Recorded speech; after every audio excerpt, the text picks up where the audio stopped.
Aiginung Caesar by Silinao, Maruk Mapang Sing, Bethany Diaspora Church ki Singlup Amadi Tatana Hapta Koding ki Thazariba online ki messages Mayamasibu Matang Naina Tabi Riba Silinao Koding Maki Matakta Ahan Bamaktada Jesu Christa ki Mingda Salam Pizari Adugaloina na Ekoi Ishorgi Nungsiba Ishorgi Tozal Asigi Mapan ng si Pau by Ishorgi Wahayasi Ekoi Tamin na Bapanglibani Maram Masina Ishor Mahakputaga si Mahaki Wahayasigi Maramda Ishorbu Ekoi na Matam Kibikta Ekoi Gilay Pamda Tatana Ishorbu Tagat Binasi Haibasi Tamzage Maruk Mapangsing ngasi ekoi amuk hanna 1 Peter chapter 2 gi ekoi na taminariba Ishor gi wahai asidagi mathang ekoi amuk chatminasi ngasi maru oina ekoi na paminagadawriba mafam asina 1 Peter chapter 2 gi verse 6 asini masida ekoi Uriba asi karino hairaga Ishor gi wahai natraga Sastra hairiba asigi maramda aikoina yengminagani Ichilinaw sing aikoi munna khaluba matamda Christian amagi punsida amadi aikoi gi thajaba asiga mari leinaba asi yenglakpa matamda yamna maru oibase Ishor gi wahai haiba asi oirami Ishor gi Sastra asi ekoi gi thajaba asiga asukki matik mari leinai yamna darkar oi aduna masigi maram asida ekoina laina khandokpa yate Ishor gi wahai natraga Ishor gi Sastra asengba Sastra ase masina ekoi gi Christian gi faith asida yamna chaurba role ama Sanaduna Lairi haibasi ekoina ningsinggadabani Sastra sing asi yingba matamda kadaidagi ekoi phangi karamaina Sastra asi leibano haiba tarabadi God gave them to the prophets of all yamna nganlaba matam aduda Ishorna mahaki prophets singda scripture Sastra Ishor gi wahai sing asi pirami aduga prophets sing asi yengba matamda yamna Ishorna sijinnaba Ishor gi prophets sing ekoina thengnai aduga kharana makoina phongdokliba Ishor gi wahai adu iraga thami aduga kharana adumaina adum phongdoktuna idabida chatpasu lai aikoi Moses su example amada Ishorna sijinnaba Ishor gi prophet amani prophet ni haina aikoi na paba yai maramdi Ishorna mayam ama Ishor gi Sastra se mangonda utpi aduga mangonda su pibi met aikoi Moses ki wari ningsinglabadi madi just leader ama oina Ishorna khandokpa Egypt gi Israel macha singbu puthokpirakpa adu khakta oina khoina khali aduma pu Ishor gi prophet ama oina mahakna su sumaina leirami aduna Ishorna sijinnaraga magi prophet sing asigi through the Sastra se mayam ase piduna iba amadi phongdokpa asmaina taurami aduna Ishor gi wahai Sastra ase they have an eternal value lomanaidaba adugumba value magul ase makhoida lai Ishor gi Sastra asida masigi ngasigi text ase ekhoi amuktang pathok chage 1 Peter chapter 2 gi verse 6 ase yengminasi asum nahai maram di Masi Sastrada Iduna lay Yengu aina khandok laba mamal yam laba chitheki nung adu Sionda khili mahakpu thajaba mahak ikaiba nanghaloi haibani. Actually now sing citing of scripture, the citing of scripture. Sastra asibu sijinaba haibadi Peter na Sastrada laiba ikhiba wahai asibu mahakna puduna lauduna mahaki message da mana iriba chithi asida sijinaba se khoina ui. Aduga maruoina mana lauriba puriba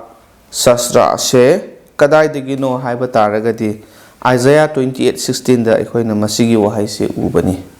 Prophet Isaiah na phongdok lamba wahai aduni. Therefore thus says the Lord God, Prabhu Ishor mahakna smaina haiki, behold, nakhoina yengo I lay in Zion a stone for a foundation, a tried stone, a precious cornerstone,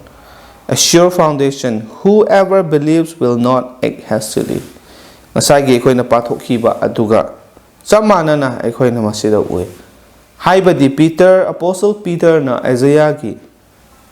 prophet na phongdok lamba wahai ase sijinabani haibase ikhoina uba phangi. Aduga ani shubada citing Psalm 118 verses 22 to 23 asisu mahakna quote tauba natraga citing tauba se ikhoina uba phangwani. Chap manana the stone which the builder rejected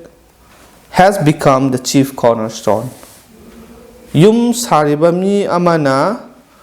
inthokraba nung adu chitheki nung haye madu khwaidagi maru oiba nung adu oye haibani. This was the Lord's doing. Masi ishorna taubani. It is marvelous in our eyes. Masi ekoini yengbada yamna ngakningai oye haibani. Aduna the significance of citing the scriptures ekoina consider tauba matamda Ishorgi Sastra sidagi puraga lauraga madu galoina na ngangliba pau sandokliba se karmaina leibano haiba taragadi it reflects the knowledge of the Apostle Peter. Apostle Peter na tasengna Ishorgi Sastra asigi knowledge ase lay haiba se utpani.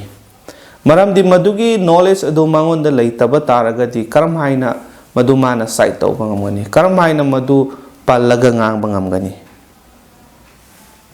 Apostle Peter asi yamna chamlaba fisherman ama oina horak labasu Jesu Christ na ma kauba matamda fisherman oina kaurabasu mahak matam khara Jesu galoina bagi manung aduda amadi madugi tungdasu lepa laitana ishorgi wahai Sastra asibu tamduna mahak lai haibasi masida utpani. Maramdi mangonda knowledge scripture gi knowledge ase asukki matik yamna laire haibasi uba phangi. Aduna he was a student of the scriptures. Apostle Peter ase ani shubada over the years he gathered a great amount of knowledge especially concerning the Lord Jesus Christ. Mahakna matam chatkhiba adugi matung inna yamlaba Ishorgi Sastra gi maramda amadi maru oina Jesu Christ gi maram asida hena mahak ase knowledge ase gain tawre mahakna khangbase sum hengat lai. Aduga madu khakta natadana mahakna scripture gi knowledge leiba khakta natadana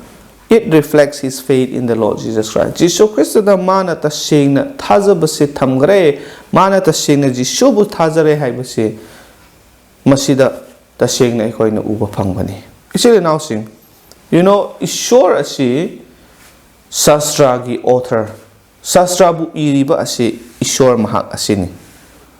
Aduga Sastra sing asina Ishor na ngangthokliba wahai sing ase reflect tawbani. Masi ekoina munna khangba darkar oye. Aduga hujiki palliba Peter na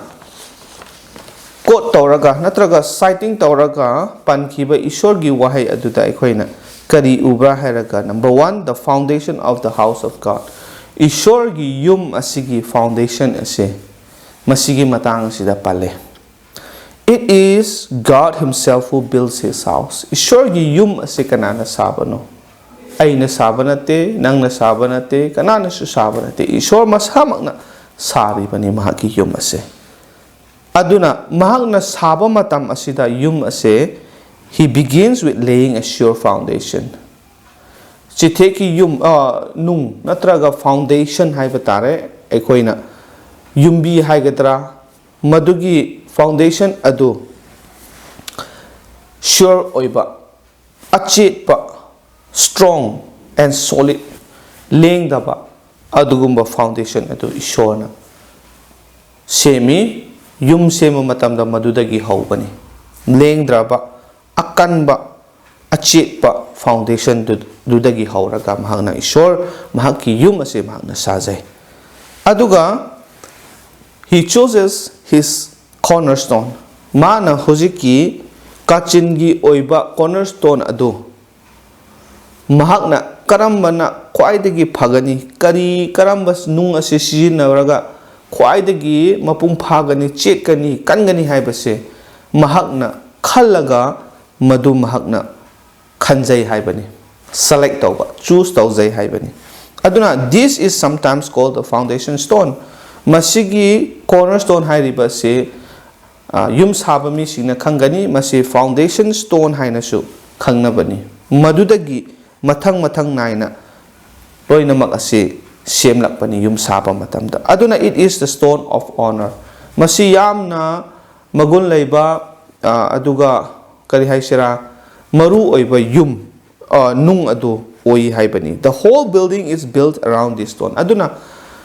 yum chaurba yum ama sarabasu piktak oiba sarabasu any yum saba matamda cornerstone dudagi foundation stone dudagi hauraga loinamak yum adi mapung phana sarakpani aduna yamna maru oiba yum nung adu oi haibani aduna those who stood in opposition madugi mayokta lepasing adu kari tawe kanano hairaga there are those who call themselves the builders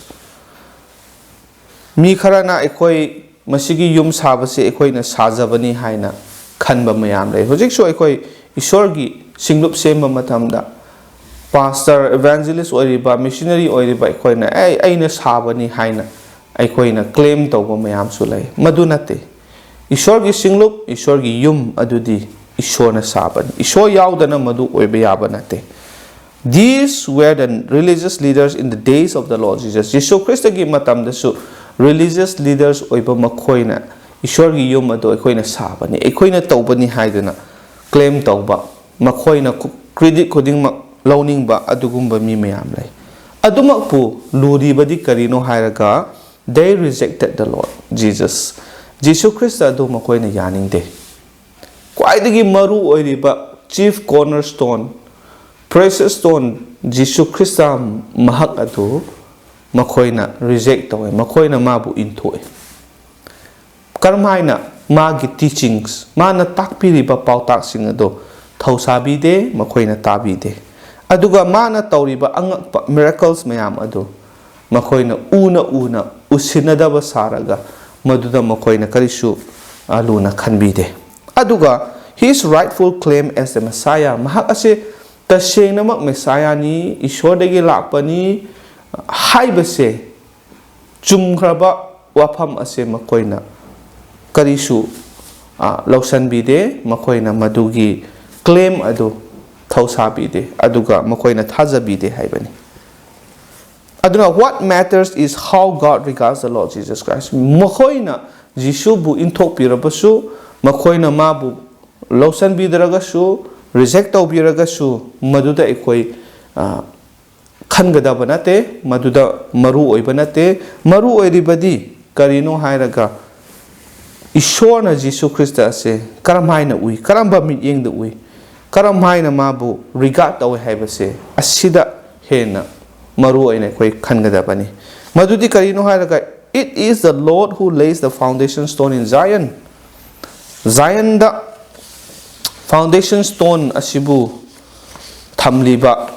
semliba ase Prabhu mahakni. God has the highest regard for the Messiah. Aduna Ishorna Jishu Krista ase foundation stone aduni haibasigi damakta chena phajana sengna phongdok pire Ishor masamakna khandokraba foundation stone aduni Jishu Krista ase. Aduna mana tasengna Jishu Krista Messiah asibu yamna regard tawe, highest regard, khwaidagi wanglaba regard adu mahakna pi. 4 important statements were made. Masida mari point ningsingadaba lai Jishu Krista gi maramda panbase. Number 1, a stone for a foundation. Ngasai gi kachin gi oiba foundation stone adugi maramda pali aduga masigi foundation stone ase karambano hairage a tried stone pajana changing tawkraba lepa ngamgani ngamloi haibase pajana taste tawraga changing tawraga try tawraga yare hairaga laikhraba pot aduni masigi nung ase aduga a precious cornerstone icham chamba nung nate ishorna khandokpa foundation stone gi damakta thamkraba ase nung ase icham chamba nung nate precious cornerstone haibani yamna magul leiba maman lei yamlaba adugumba cornerstone aduni aduga masigi cornerstone asina sagalakpa masina foundation gi nung oina thamlaga foundation ase tawrakpa matamda masi sure foundation oikre haibani maduda ningkhaiba leiraroi maramdi chet na leiraba lengdana leiraba achetba foundation adu oire haibani masini apostle Peter na masida phongdok libase aduna ngasi aikhoi mayamna masigi wahai se taraga aikhoi gi damakta karino challenge se masidagi aikhoi na tamjagadaw se karino aikhoi na tawgadaw se karino masi aikhoi gi damakta kari kana bano haiba taraga di number 1 to believe in the Lord Prabhu mahak awsi aikhoi na thajaba darkar oi religious leaders singna jisugi matam gi religious leaders singna mahakpu inthok lamba lawsal lamdaba oiba tarabasu ngasi aikoina mahakki maramda taraba khangkraba ase aikoina tarai tanaina lawba yade masimunna khalaga aikoina believe tawgadabani thajagadabani haibani in the Messiah as the cornerstone Messiah ase ishorna khandokraba Sastrada leiramkraba phongdokhiba adu cornerstone adu Messiah Jishu Krista mahak ashini haibase aikoi thajaba darkar oi haibani ani shuba point da to trust that we need never be ashamed of our faith aikoi gi thajaba asida aikoi kaidongai desu ikaiba nangloi haibase aikoi chekna thajagadabani ngasi mina haibi beyai na koina mitna ubusu nate Jishu kadai da lei haibasu na koina na mitna ubusu nate aduga blind udi udana just taraga nakoi na hekna thajaba oiroidaba masidi hayeng kona nakoi ningam horoi nakoi ikaiba nangani haiduna mayam ama aikoi da laaga ngangbi ba yai aikoi pukning hanthanaba tawbiba kayamarum tholakpa yai hojiksu religion kaya gi tongan ba religion singna laaga Christianity da asumaina debate tawbiba Jishu gi maramda chumde haiduna sumaina haibiraga aikoi Christian singna aikoi phajana shastra gi knowledge leitabigi maramna khumba ngamdaba mayam asina aikoi bu ikaiba nangduna aikoi leibasu yaudaba nate adumakpu ichili now sing tasengna aikoi ishor bu thajakraba Jishu bu loksankraba mahak ase Prabhuni mahak ase ishorna khandokraba ishor gi yum sabagi maru oiba cornerstone aduni haibase aikoina thajaraga Jishu Krista masamak asini haibase aikoi loksanba tarabadi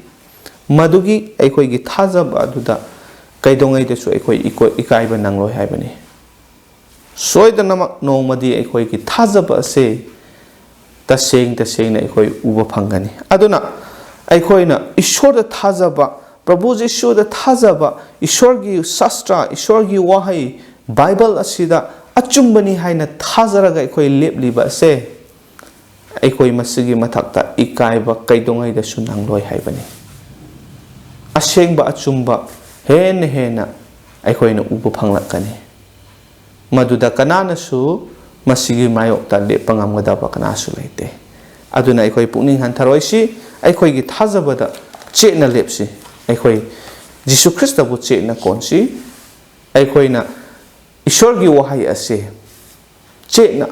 thajaraga ishwar gi wahai asigi maramda hena khangninga akhoi hotnasi tamsi taminasi ishwar na akhoi bu mateng pangbi boigani akhoi gi damakta harauba nungaiba adu soidana